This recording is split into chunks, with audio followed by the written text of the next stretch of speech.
Thank you for coming. I'm, first of all, really pleased that I know only about 2% of people in this room. It means that I'm doing the right thing, sort of getting out to more circles. So this is awesome. Thank you. Okay, before I kick off, I should contextualize a little bit of this. Yes, I work in tech. Yes, I run a startup, but I also am a trained architect, and I've done lots of projects which are still standing, thankfully, in this city and a few others. Woo! And so when I talk about when you hear some of this logic, you'll understand how unregulated the packaging space really is. So I'm going to talk about the convenience conundrum.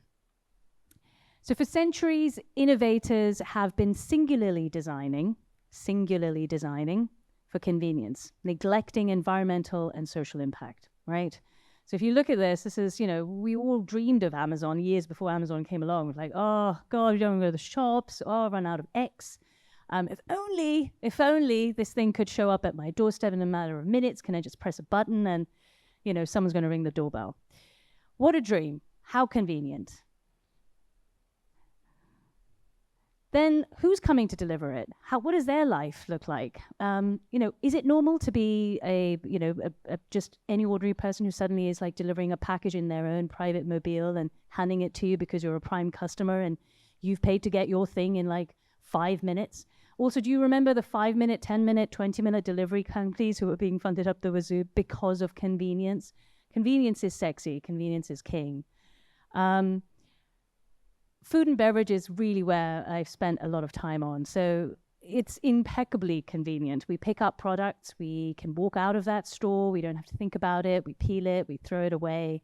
Someone else deals with it. Super convenient. How amazing. Can we get more of that? Uh-oh.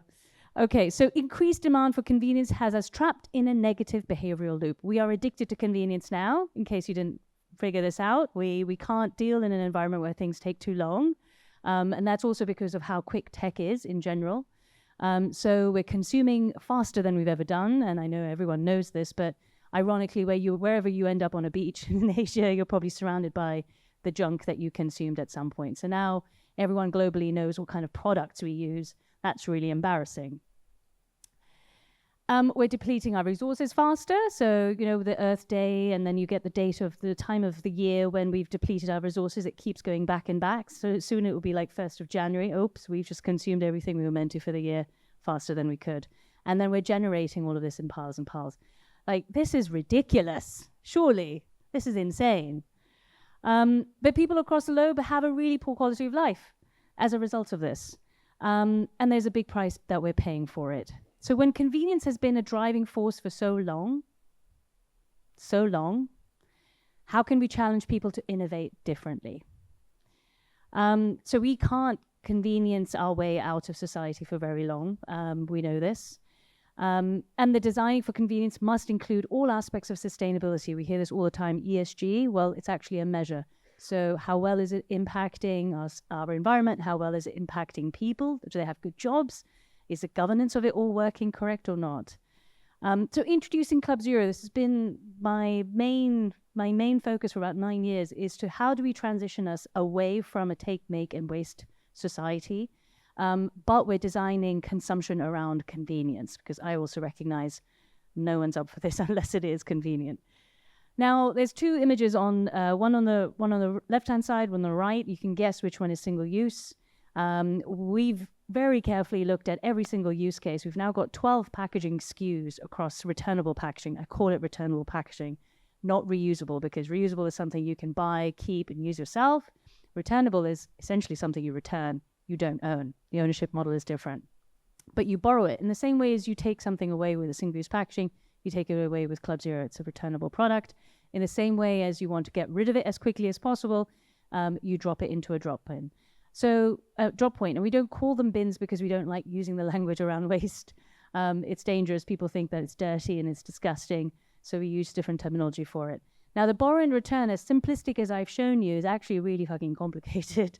There's a lot of stuff going on. There's a whole core technology which makes it really convenient and fast for me to know who you are, and that you've borrowed 5 items, 2 items, 3 items, 10 items, and that you've had it for 1 day, 20 days, 30 days.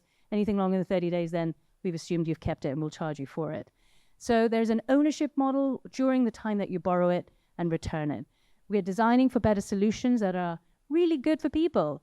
We don't want to industrialize societies into waste management, picking plastic off the street, baling it, consuming toxic waste and fumes. We want them to be washing things.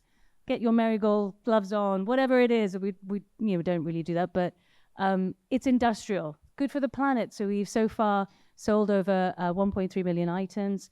That's resulted in eliminating or avoiding 2.6 million items of single-use plastics, 39 tons of CO2, and there's a lot of breakdown. That's equivalent CO2. So I want you to think that you can double-click that and see the level of methane or the other different types of GHG gases that are in there. We've saved over 23 tons of waste. This is still minuscule, but we've also shown value for our shareholders, and these three things can exist. The market that we're in is huge, 232 billion. Yes, that's how much packaging, green packaging is actually worth globally. And now policy has been really shifting around this because we've all woken up to this problem. It's a collective problem. It's not just a problem that impacts one of us. It impacts everyone. So hence there is value to be made. They're really excited. Please come and ask me if you have any questions. I'd love to talk. I was told this is not a pitch, so I'm happy to chat further. Thanks.